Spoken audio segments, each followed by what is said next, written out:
না মালিক জান্নাত দেখে নাই, তাহলে জাহান্নাম দেখে নাই, জাহান্নামের ভয়ে কাঁদে। আমার বান্দা জান্নাত দেখে নাই, জান্নাতের আশায় কান্দে। কেন কান্দে? কোন কারণে কান্দে? বলে আল্লাহ জাহান্নামের ভয়ে কান্দে, জান্নাতের আশায় কান্দে। আল্লাহ বলেন আমার বান্দা জাহান্নাম দেখলো না, জান্নাত দেখলো না, আমার বান্দা এরপরও কান্দে। বান্দার চোখের পানি নাকের ডগায় আসার আগে আগে আমার বান্দার জিন্দেগির সব গুনাহ আমি আল্লাহ মাফ করে দিলাম। একটা জবান বন্ধ রাখবেন, আল্লাহু আকবার। আরো জোরে বলেন আল্লাহু আকবার। ঈমানের আওয়াজ দিয়ে বলেন আল্লাহু আকবার। রব্বে কারীম বলেন বান্দা যদি আমি আল্লাহর কাছে তুই নত হস, অপরাধ স্বীকার করস, চোখের পানি যদি ফেলে দেস, আর বান্দার হক যদি নষ্ট না করস, আমি আল্লাহর সঙ্গে গোপনে যা গুনাহ করছ, প্রকাশ্যে যা গুনাহ করছ, আমি আল্লাহর হক নষ্ট করছ, বান্দা তোর চোখের পানির বদলতে সব মাফ করে দিব। শর্ত হলো ঈমান। বলুন শর্ত কি? ঈমান আছে, গুনাহ আছে। ঈমান থাকার পরে গুনাহ যদি থাকে, গুনার জন্য আপনি লজ্জিত হন, গুনার জন্য আল্লাহর কাছে মাপ চান, আল্লাহ মাফ করে দিবে। কিন্তু শর্ত হইল ঈমান। শর্ত কি? শর্ত হলো ঈমান। ঈমান থাকতে হবে। ঈমানের বড় দাম, বড় দাম, বড় দাম। সাহাবায়ে কেরাম জীবন দিছে কিন্তু ঈমান দেয় নাই। কেন দেয় নাই জানেননি? সাহাবায়ে কেরামরা জানতো জীবনের কোনো মূল্য নাই, ঈমানের বড় মূল্য। সুমাইয়া রাদিয়াল্লাহু তাআলা আনহা একজন মহিলা সাহাবী, ইসলামের প্রথম শহীদ যিনি হইলেন, ওনার সন্তানকে দুইজনকে একসাথে গাছের সঙ্গে বাঁধছে। আবু জাহিল্লা বাইদা দুজনকে নির্যাতন শুরু করছে।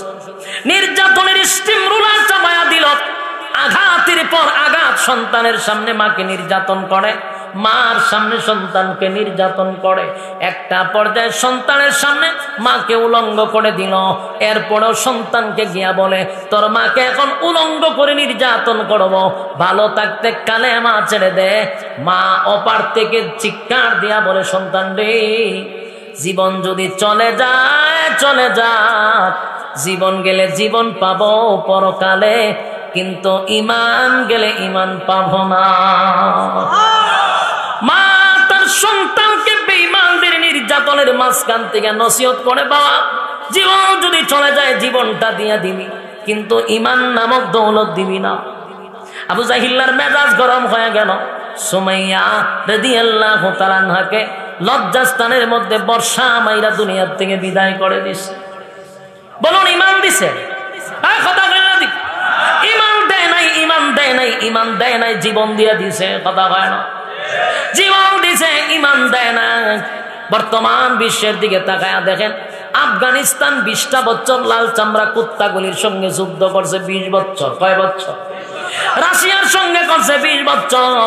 এইভাবে যুদ্ধ করে করে হাজার হাজার লক্ষ মা বোনদের ইজ্জতের বিনিময়ে জীবন দিয়া তারপরে আবার দেশটাকে ঘুরায় হাতে নিছে, কিন্তু একজন আফগানিও ঈমান দেয় নাই। আফগানিস্তানের একজন কি ঈমান দিছে? ঈমান দেয় নাই। আল্লাহ তাদের হাতে আবার দেশ ফিরাইয়া দিছে, আল্লাহ তাদেরকে জয় দিছে। বিজয় দান করছে কিনা? গোটা পৃথিবীতে এখন সবচেয়ে বেশি সুপার পাওয়ার হলো আফগানিস্তান, কারণ সবচেয়ে ভয়ঙ্কর একটা দেশ হলো আমেরিকারে সাইজ করে যাচ্ছে। কিন্তু সবকিছু শেষ, ঈমানটা দেয় নাই। সুবহানাল্লাহ। ফিলিস্তিন প্রতিদিন লক্ষ লক্ষ মানুষের কান্না, হাজার হাজার শিশুদের লাশের মিছিল চলতেছে। কিছুদিন আগে পত্রিকার হেডলাইনে দেখি একটা মা তার সন্তানের লাশ লইয়া মুস্কি হাসি দিয়া কাদের মধ্যে লইয়া যাচ্ছিল। আমার এই ছবিটা দেখে আশ্চর্য লাগলো। সন্তানটারে কাঁধে নিছে, মার মুখে মুস্কি হাসি। ঘটনা কি? পেপারে লেখছে মার কাঁধে সন্তানের লাশ। তুলে তুলে নিশ্চিত মার মুখে মুস্কি হাসি কেন? আশ্চর্য হয়ে গেলাম। ঘটনা কি? আমার হঠাৎ করে একজন সাহাবীর কথা স্মরণ হয়ে গেছে। সাহাবীরা ঠিক এমনটাই, সন্তানরা শহীদ হয়ে গেলে মুস্কি হাসি দিয়া বলতো, কিয়ামতের ময়দানে আল্লাহর সামনে শহীদের মা হইয়া দাঁড়াইব। কিয়ামতের মাঠে যখন রব্বি কারীম আমাদেরকে ডাক দিবে, শহীদের মা বইলা ডাক দিবে, শহীদের মা বইলা ডাক দিবে, এই আনন্দে সন্তানের লাশ কাঁধে লইয়া মুচকি হাসি দেয়। ইমান কারে কয় গো, ফিলিস্তিনের মুসলমানদের ইমানি জজবা, আজকে তারা জীবন দিতেছে একের পর এক, কিন্তু ইমান দেয় না। ইহুদিদের কাছে তারা ইমান দেয় না। আফসোসের বিষয় হলো গোটা পৃথিবীর সব মুসলমান রাষ্ট্রগুলি শুধু নিন্দা জানায়, কিন্তু বাস্তবে কাজে নাই। বাস্তব না বাস্তব? ঘোরায়া দেখেন সবগুলা মুসলমান আমেরিকা লাল চামড়া কুত্তাগুলির পা চাটতেছে। কথা কয় না? আমেরিকার পা চাটতেছে, আরব কান্ট্রির পা চাটতেছে, ইহুদিদের পা চাটে আমাদের মুসলমানরা। অথচ গোটা পৃথিবীতে মুসলমানের সংখ্যা কিন্তু একেবারে কম না, 250 কোটি মুসলমান। কত কোটি? কত কোটি? 250 কোটি মুসলমান গোটা পৃথিবী। 250 কোটি মুসলমান মিলে 60 লক্ষ ইহুদিকে মারতে পারে না। আফসোসের বিষয় কিনা? 250 কোটি ইহুদি সারা পৃথিবীতে 1 কোটিও না। কোন কারণে? 1 নাম্বার কারণ হলো আমরা পা চাটি। সবগুলা ইহুদিদের পা চাটতেছে। 313 জন বদরের যোদ্ধারা 1000 অস্ত্র বাহিনীকে মাটির সঙ্গে দুনিশ্বাত করছে। অস্ত্রের বলে নয়, ইমানের বলে। ইয়ারমুকের যুদ্ধে 60,000 সোলজারের পক্ষে একজন যোদ্ধা খালিদ বিন ওয়ালিদ 60 জনকে একা দৌড়াইছে। 60,000 কয় হাজার? 60,000 সেনাবাহিনীকে একজনে দৌড়ানি শুরু করছে। বলুন অস্ত্রের বলে না ইমানের বলে? 250 কোটি মুসলমান গোটা পৃথিবীর মধ্যে 250 কোটি মুসলমান হইলে কি হবে? একজন খালিদ বিন ওয়ালিদের মতো ইমানদার আমরা হতে পারি নাই। কথা হয় না? এটাই তো আমাদের আফসোস। আজকে ফিলিস্তিন মার খাইতেছে, আগামী কালকে আমরা মার খাইব না, নিশ্চিত থাকেন। কথা হয় না? কারণ সবচেয়ে বেশি বড় সম্পদ যেটা, এটা হইল মুসলমানের হাতে। আল্লাহ কত নিয়ামত দিছে, সবচেয়ে বেশি দামি জিনিস যেটা বিশ্বের মধ্যে, এটা মুসলমানকে দিছে। এটার নাম হলো তেল। তেল কোথায়? মুসলমানদেরকে আল্লাহ তেল দিছে। এই তেল আমেরিকার কাছে বিক্রি করে মুসলমান, পা চাটে মুসলমান। আজকে যদি আরব কান্ট্রি একটা হুঙ্কার দিত, যারা আমেরিকা লাল চামড়া কুত্তাগল আমাদের তেল নিয়ে তুই ফুটাঙ্গি দেখাস, আজকের থেকে তেল বন্ধ করে দিবে, আমেরিকা একদিনে সোজা হয়ে যাবে। কারণ তেল ছাড়া সব অচল। তোমার কথা বুঝতেছেন? তেল ছাড়া সব অচল। সুতরাং তেলের সম্পদ আল্লাহ মুসলমানকে দিছে। আমার দেশ থেকে তেল নিয়া ওই যুদ্ধের বিমান চালায় এই তেল দিয়া, আমার দেশের তেল নিয়া এরপরে স্থল যুদ্ধগুলি যে চালায় এগুলো তেল দিয়া চালায়, তাহলে আমার থেকে নিয়ে আমারই মারতেছে। কথা হয় না? আল্লাহ সর্বপ্রথম কর্মসূচির মধ্যে নাম্বার 1-এ রাখছে হলো ইমান। কারণ একটা ব্যক্তির কাছে যখন ইমান থাকবে, ইমানের পাওয়ার যদি তার ভিতরে থাকে, আমেরিকার পা চাপতে পারে না সে কোনোদিন। লাল চামড়া কুত্তাগুলির পা কোনোদিন চাপবে না। আমাদের দেশের রাজাদের কথা হইল নবীদের মতো। হ্যাঁ, বিশ্বের সমস্ত মুসলমান রাজাদের কথা হইল নবীদের মতো তাদের কথা, আর তাদের কাজ হইল শয়তানের মতো। বাস্তব না বাস্তব? মাগো কথা খুব সুন্দর হয়, তসবি টসবি আতুলিয়া ফট্টি মুটি লাগাইলা, কিন্তু কাজ করে সব শয়তানের খারাজিল। কি বাস্তব না বাস্তব? কাজ করি শয়তানের মতো, কথা বলি নবীদের মতো, এই হলো লক্ষণ বর্তমানে। বাস্তব না বাস্তব? আর কোন ইমানদার মুখে বলবে একটা, কাজে করবে আর একটা, হতে পারে না। হতে হয় না? তাদের জবান আর কাজ এক থাকবে, এটা হলো মুমিন। সুবহানাল্লাহ। আল্লাহ বলেন 1 নাম্বার হলো ঈমান, ঈমান, ঈমান, ঈমান ইল্লাল্লাযীনা আমানু। ঈমান আনতে হবে আমি আল্লাহর উপরে। তাহলে কর্মসূচি নাম্বার 1 কত? ঈমান। নাম্বার 1 ঈমান। 2 নাম্বার হলো কর্মসূচির 2 নাম্বার হলো ওয়ামিলুস সালিহাত, 2 নাম্বার হলো নেক আমল। 2 নাম্বার কি? নেক আমল। গোটা পৃথিবীর দিকে তাকায়া দেখেন, নেক আমলের প্রতিযোগিতা হয় না গুনার প্রতিযোগিতা? সব জায়গায় গুনার প্রতিযোগিতা। যেখানে গুনাহ বেশি সেখানে মানুষ বেশি, মানুষের আনাগোনা বেশি। যুবক ভাইরা রে, আল্লাহ 2 নাম্বার কর্মসূচি দিল ওয়ামিলুস সালিহাত, বান্দা নেক আমল, নেক আমল, নেক আমল, 2 নাম্বার কর্মসূচি। এখানে বৈশা বৈশা গভীর রাত পর্যন্ত কথাগুলি শুনতেছেন, এখানে বৈশা দিলের কান লাগা কথা শুনতেছেন, নেকি হবে কিনা? আমল নামার মধ্যে নেকি লেখা হবে। রাস্তাঘাটে দোকান পাটে ঘরে যারা বৈশা অনর্থক সময় নষ্ট করে, তাদের আমল নামায় নেকি ঢুকবে না।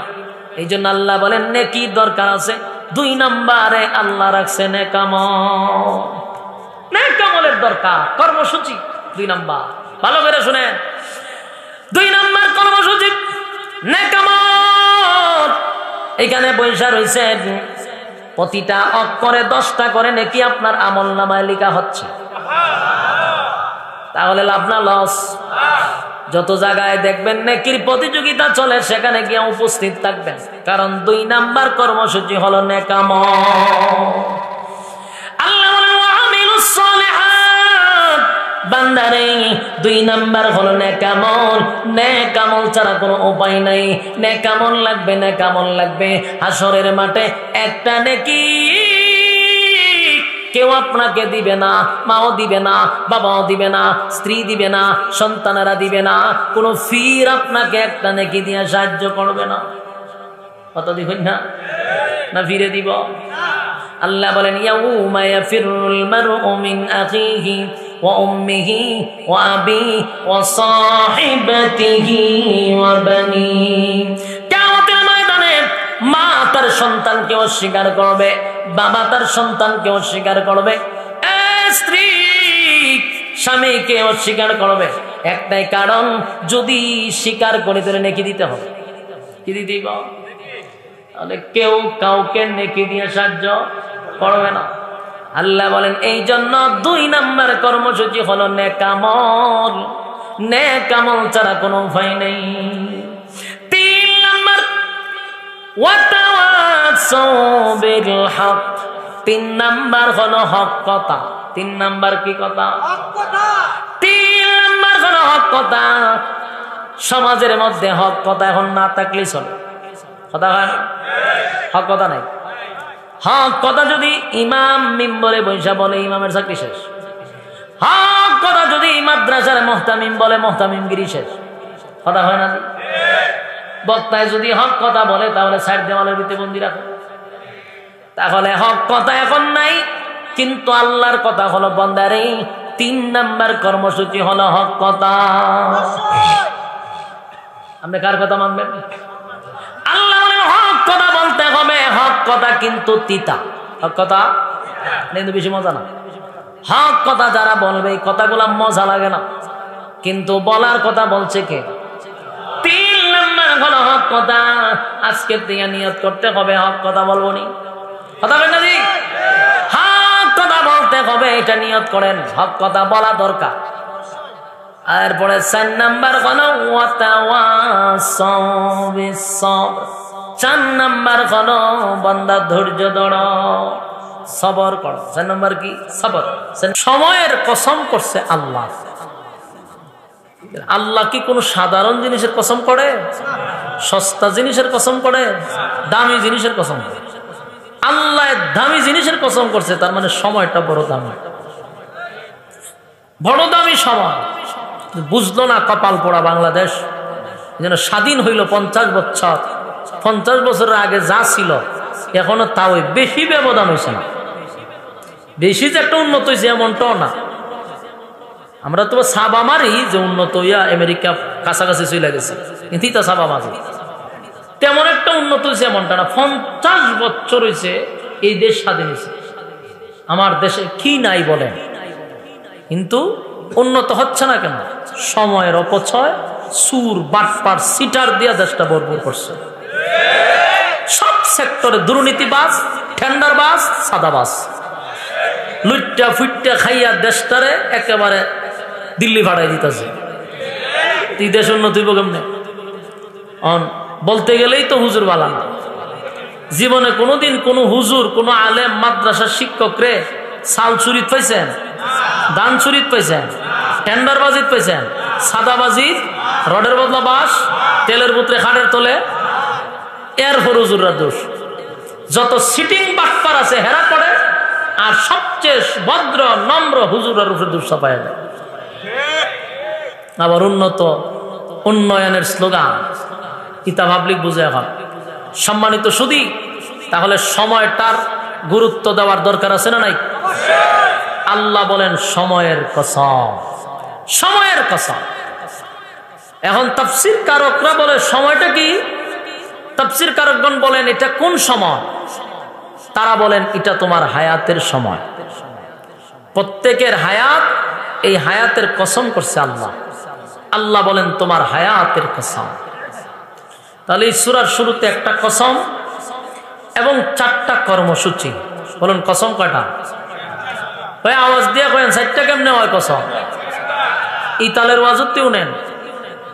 এখন তো আপনারা চোখের মধ্যে ঘুমের লাইক লেগে রয়েছে, আর কিতা ওয়াজ শুনতেন? দুয়ার সময় ওয়াজ শুনতেন। কথা বলেন কসম কয়টা? হ্যাঁ, কসম একটা, আর কর্মসূচি হলো 4টা। কসম আল্লাহ একটা করছেন, কর্মসূচি 4টা দিছেন। আল্লাহ যেখানে কসম করার পরে 4টা কর্মসূচি দিছে, কর্মসূচিগুলো আমাদের পালন করা, মানা ফরজ। এখন আসুন কসম করে আল্লাহ কি বলতেছে। 1 নাম্বার আল্লাহ বলেন ওয়াল আসর, সময়ের কসম। ইন্নাল ইনসানা লাফি খুসর, আল্লাহ বলেন পৃথিবীর সব মানুষ ক্ষতিগ্রস্ত। আল্লাহ কসম করে কয় পৃথিবীর সব ক্ষতিগ্রস্ত। এখন আপনি বলুন, আল্লাহ যদি কসম করে কয় ক্ষতিগ্রস্ত, বাঁচার সুযোগ আছে না? বাঁচার সুযোগ নাই। কিন্তু আল্লাহ যদি বাঁচাইবার সুযোগ করে দেয়, বাঁচন যাবে। কিন্তু যেখানে আল্লাহ বলেন কসম, তারা ক্ষতিগ্রস্ত, তাহলে বোঝা গেল আমরা সবাই ক্ষতিগ্রস্ত। লাভবান না কেউ, ক্ষতিগ্রস্ত। এই জন্য আল্লাহ রাব্বুল আলামিন বলেন ক্ষতিগ্রস্ত সবাই, যেহেতু কসম করে বলছেন ক্ষতিগ্রস্ত। কিন্তু মালিকের মায়া দয়া বেশি, এই কারণে আমাদেরকে 4টা কর্মসূচি দিছে।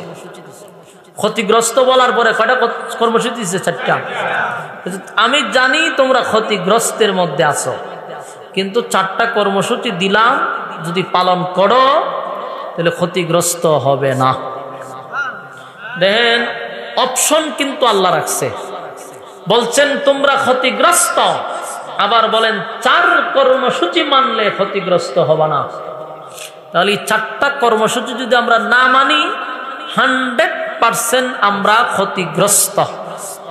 আর যদি 4 কর্মসূচি মানি, বাঁচার সুযোগ আছে। এখন আসুন 4 কর্মসূচির মধ্যে 1 নাম্বার কর্মসূচিটা আমাদের জানা দরকার।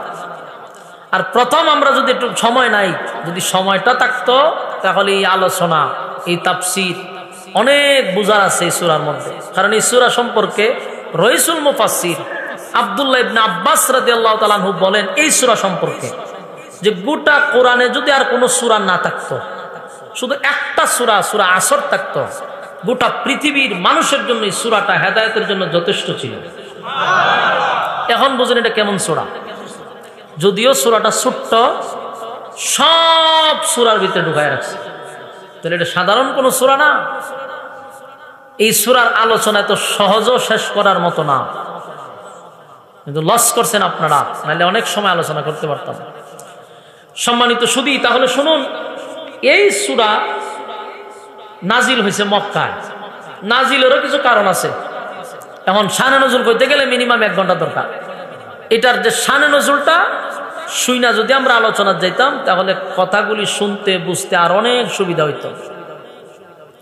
এই সূরার শানে নজুল হলো, রাসূল যখন কালেমার দাওয়াত মানুষের কাছে নিয়ে গেল, লা ইলাহা ইল্লাল্লাহ মুহাম্মাদুর রাসূলুল্লাহ, মক্কা নগরীতে রাসূল এই দাওয়াত দিছে। তো মক্কার মানুষ যারা নেতৃত্ব দেয়, লিডার যতগুলো আছে, এই সিটিং বাস সবগুলো এক জায়গায় বসছে। এখন বৈশা সিদ্ধান্ত নিল আমরা খুদা মানি 360 জন, মোহাম্মদ দাওয়াত দেয় একজনের। সুতরাং মোহাম্মদ নিজেকে এখন নবীও দাবি করে। এতদিন 40 দিন পর্যন্ত মোহাম্মদ ভালোই ছিল, ইদানিং মোহাম্মদ ক্ষতিগ্রস্ত হয়ে গেছে। এলাকাত নাউজুবিল্লাহ আসেনি? কোন সময় কন হইবার হইলে হইয়া লইবেন। চিন্তা করেন, রাসূল যখন কালেমার দাওয়াত দেয় তখন তারা রাসূলের কি অপবাদ দিছে?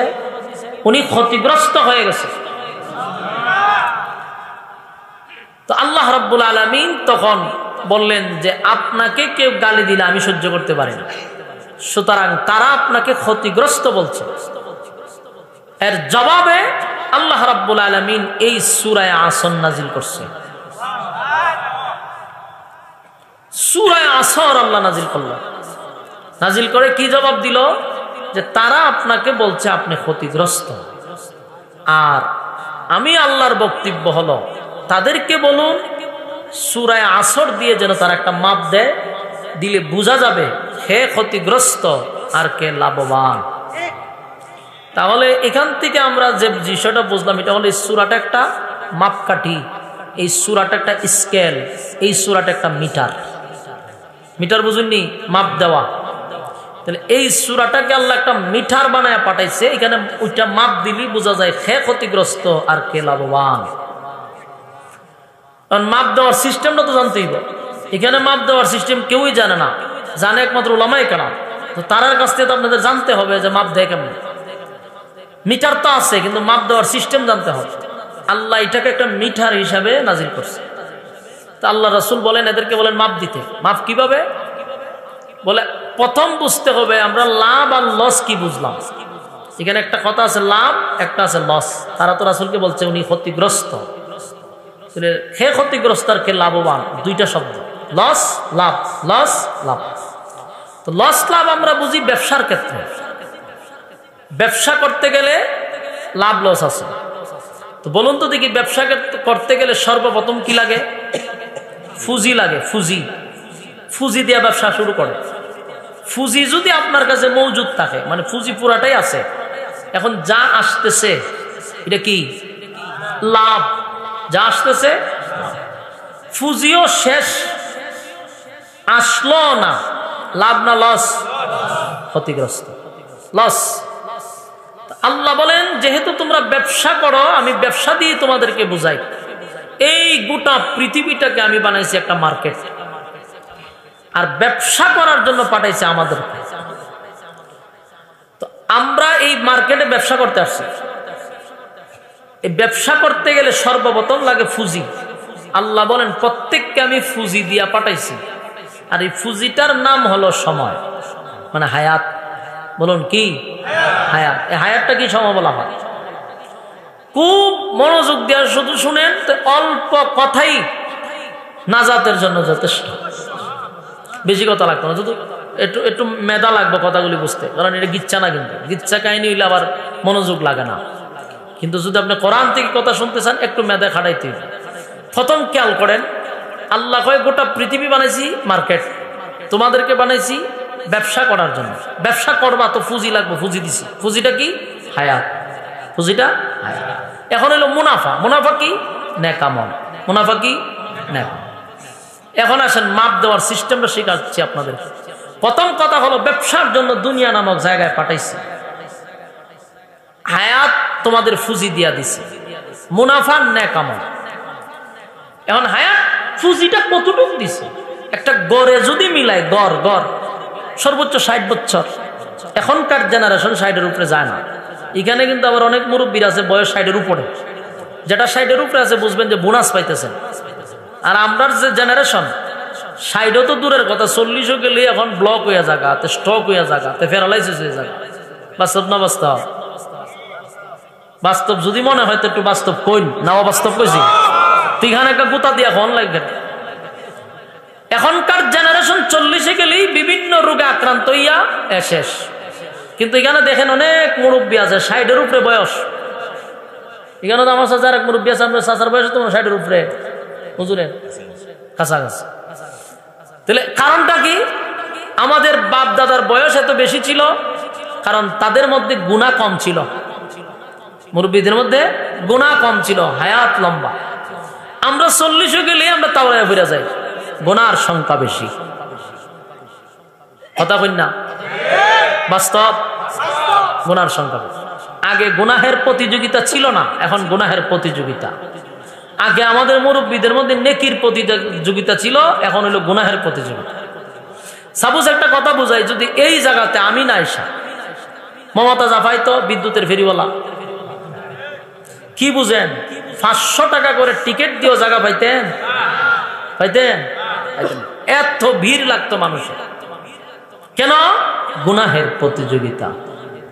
সেখানে গেলে গুনাহের প্রতিযোগিতা হয়, মানুষ ওখানে দৌড়াইতেছে।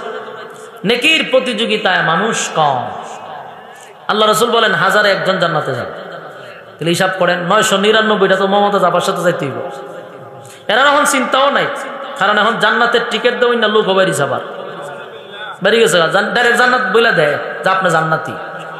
এরা তখন সর্বদিকে কপাল লাগছে, কাম কু কাম, দিনের কাম রাত্রের কাম, পিএইচডি কইরা এরপরে একজন দরবারি মোল্লা রাখে, ওই মোল্লা লিখে দেয় আপনি জান্নাতি। কথা বুঝতেছেন তো? সম্মানিত শুধু যে বিষয়টা বলতে চাই এটা হলো, আল্লাহ রাব্বুল আলামিন বলেন যে প্রত্যেকটা মানুষকে হায়াত দিয়েছে, যদি গড়ে মিলাই ধরে না 60, তো 60 বছর যদি আমরা বাঁচি, এখানে যাদের বয়স আছে 40 বছর, বলুন তো দেখি আর কত বছর? 20 বছর। তাহলে আমাদের ফুজি হইল 60 বছর, আমরার বয়স হয়ে গেছে 40, 80 20 বছর, ফুজি গেল কত বছর? 40 বছর ফুজি গেছে। কথা বুঝছেন? মাপ দেওয়ার সিস্টেম 40 বছর কিন্তু চলে গেছে। এই যে 40 বছরের ব্যবসা আপনি করলেন ফুজি দিয়া, বলুন তো দেখি আপনি কতটুক মুনাফা অর্জন করছেন? 40 বছর মুনাফা অর্জন করছেন কতটুকু? হিসাব মিলান, হিসাব মিলে আপনিই বলেন আমাকে, আপনি ব্যবসায় লাভবান না ক্ষতিগ্রস্ত? এইটাই হলো মাফ। প্রত্যেকের বয়সটারে হিসাব করেন যে আমার যদি 60 বছরের মধ্যে 30 বছর হয়, তাহলে আমি বাঁচলে না, আমার 30 বছর বাঁচবো। 30 বছর গেছে না, মানে অর্ধেক পুঁজি শেষ। অর্ধেক পুঁজি দিয়ে আমি মুনাফা কতটুকু অর্জন করলাম, হিসাব মিলায় দেখি আমি ক্ষতিগ্রস্ত। কথা হয় না? সবাই হিসাবটা করেন, যার যার বয়স কাপে চিন্তা করেন কতটুক বয়স আর কতটুক রয়েছে। তাহলে হিসাব করে দেখেন, পুঁজি শেষ, মুনাফা নাই। পুঁজি শেষ, মুনাফা নাই। তাহলে আমরা ব্যবসায় লাভবান না ক্ষতিগ্রস্ত? ক্ষতিগ্রস্ত। ওই কারণে আল্লাহ বলেন ইন্নাল ইনসানা লাফি খুসর, পৃথিবীর সব মানুষ ক্ষতিগ্রস্ত। কারণ আমরা যখনই হিসাব মিলাবো কেউ লাভবান দেখতেছি না। বলুন কোন বুজুর্গত্ব নিয়ে যত বড়ই হোক, হিসাব যখন মিলাইতে যায় দেয় ক্ষতিগ্রস্ত। এই জন্য আল্লাহ বলেন পৃথিবীর সব ক্ষতিগ্রস্ত। আল্লাহ জানেন কেউ হিসাব মিলাইয়া দেখবে তার ব্যবসায় লাভবান না, কারণ পুঁজি তো শেষ হয়ে গেছে, মুনাফা কম, গুনাহের প্রতিযোগিতা বেশি। এই কারণে আল্লাহ আমাদেরকে বাঁচানোর জন্য আবারও বলছেন, দেখ আমি জানি হিসাব মিলাইয়া দেখবি তোরা ক্ষতিগ্রস্ত, কিন্তু অপশন রাখছি 4টা। অপশন কয়টা? এই সূরা যখন নাজিল হয়, বেঈমানরা রাসূলকে বলছে আপনি ক্ষতিগ্রস্ত। বলুন মাপ দিয়া দেখতো কে ক্ষতিগ্রস্ত কে লাভবান। যেমন আমরা মাপ দিছি, ওই সময় আল্লাহ মাপ শিখাইছে। কোরআনের একটা মুজিজা হলো এটা বিশেষ কোনো প্রেক্ষাপটে নাজিল হয়, কিন্তু তার হুকুমটা থাকবে কিয়ামত পর্যন্ত। তো মাপ দিয়া দেখা যায় আমরা সবাই কি ক্ষতিগ্রস্ত। এখন ক্ষতিগ্রস্ত থেকে বাঁচার জন্য 4 কর্মসূচি, এই 4টা কর্মসূচি আপনাদের সামনে আমি উপস্থাপন করব। 4 কর্মসূচি যদি পালন করি ক্ষতিগ্রস্ত থেকে বেঁচে যাব ইনশাআল্লাহ। আমরা কি পালন করতে পারবো? যদি পালন করতে পারেন, ওয়াজে আসা বসা উভয়টাই সাকসেস। আর যদি 4 কর্মসূচি পালন না করি 100% ওই হিসাব মিলায় যেমন ক্ষতিগ্রস্ত, পরকালে ক্ষতিগ্রস্ত, লাভবান আর হতে পারবো না। আল্লাহ সেদিন বলবে আমি তো অপশন দিছিলাম, পালন করলি না কেন? এখন আল্লাহ বলেন প্রথম নম্বর, 1 নম্বর কর্মসূচি হলো ইল্লাল্লাযীনা আমানু। প্রথম হলো ইল্লাল্লাযীনা আমানু, ঈমান আনতে হবে আল্লাহর উপরে। এক নাম্বার কর্মসূচি কি? এক নাম্বার কর্মসূচি হলো ঈমান। ঈমান আনবো আল্লাহর উপরে। মানে এক নাম্বার কর্মসূচির কথা শুনে আপনারা যারা বসছেন সবাই মনে মনে ভাবতেছেন আমরা তো এক নাম্বার কর্মসূচি অলরেডি পালনই করছি, ঠিক না? এক নাম্বার কর্মসূচি হলো ঈমান। ইল্লাল্লাযীনা আমানু, ঈমান আনো আমি আল্লাহর উপরে। এই কর্মসূচি এক নাম্বার। যারা এখানে ওয়াজ শুনতে বসছেন মনে মনে আপনাদেরও টার্গেট হতে পারে আমরা তো এক নাম্বার কর্মসূচি পালনই করছি, কারণ আমরা তো সবাই ইমানদার। বলুন এই মাহফিলে যারা আসছে কেউ কি বেঈমান আসছে না ইমানদারই আসছে? সব ইমানের দায়িত্ব নিয়ে আসছে, ইমানদার দাবি করেই তো ওয়াজ মাহফিল আসছে। বক্তাদের কথা শুনতে আসছে ইমানের দায়িত্ব নিয়ে। ইমান একটা মানুষ এখানে বেঈমান আসে না, সবাই তো ইমানের দাবি নিয়ে ওয়াজ মাহফিল আসছে। তাহলে এই দিকটা খেয়াল করলে বোঝা যায় এক নাম্বার কর্মসূচি সবাই তো পালন করছি। কিন্তু আল্লাহ বলেন ইল্লাল্লাযীনা আমানু, ঈমান আনতে হবে আমি আল্লাহর উপরে।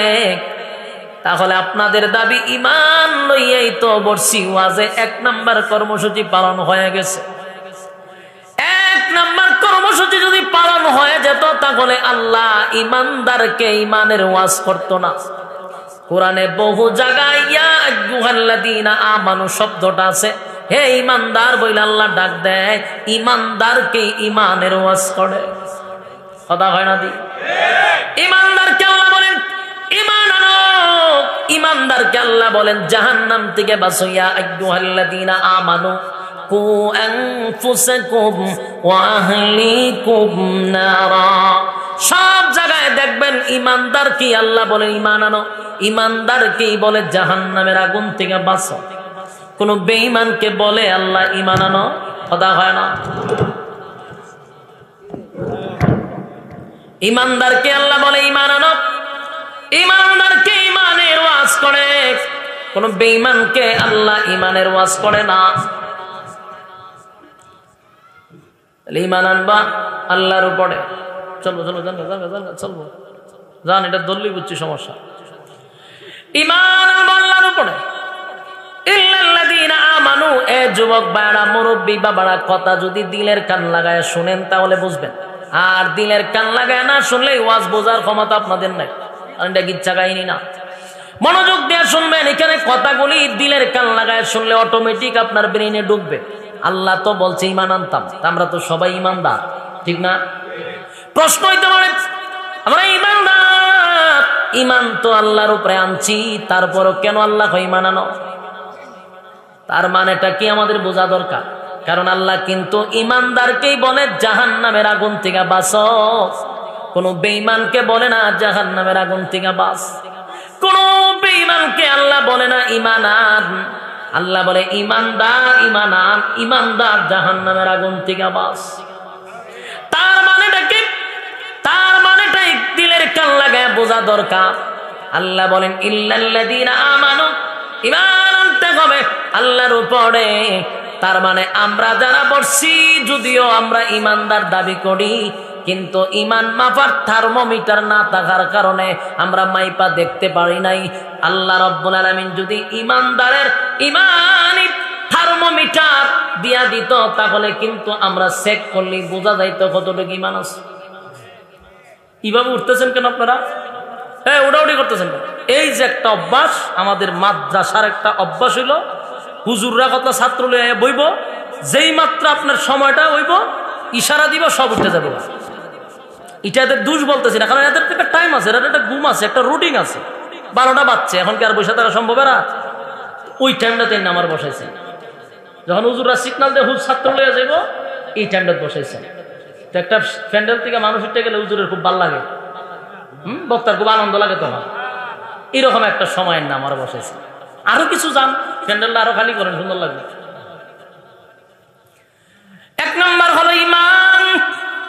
ইল্লাল্লাযীনা আমানু, ঈমান আনতে হবে আমি আল্লাহর উপরে। আল্লাহ রাব্বুল আলামিন ঈমানদারকে ওয়াজ করার উদ্দেশ্য হলো আমরা যারা নিজেরারে ঈমানদার দাবি করতেছি আমাদের ইমান আছে না নাই আমরা কিন্তু একবারও মাপ দিয়া দেখি নাই। মাপ দেওয়ার কোনো মিশিং আছে? কথা কই না। মাপ দেওয়ার কোনো মিশিং না থাকার কারণে, থার্মোমিটার না থাকার কারণে আমরা নিজেরা সবাই ইমানদার দাবি করি। সুদখোর ইমানদার দাবি করে, ঘুষখোর ইমানদার দাবি করে, রে বেনামাজিও ইমানদার দাবি করে, বেফরদাওয়ালাও ইমানদারের দাবি করে, নাস্তিকরাও মাঝে মধ্যে ইমানদার সাজে। এর কারণ হইল থার্মোমিটার নাই যে মাপ দিয়া দেখব। যুবক ভাই, কথাটার উদ্দেশ্য মারাত্মক, এর উদ্দেশ্য কিন্তু মারাত্মক।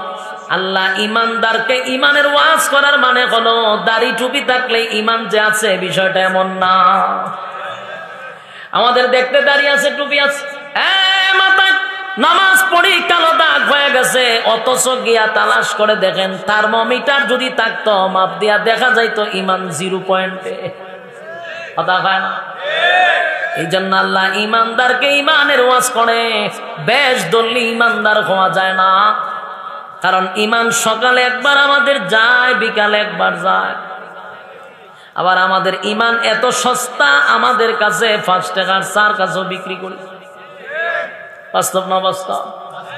5 টাকার চা খাওয়াইয়া আমাদের ইমান ধ্বংস করা যায়।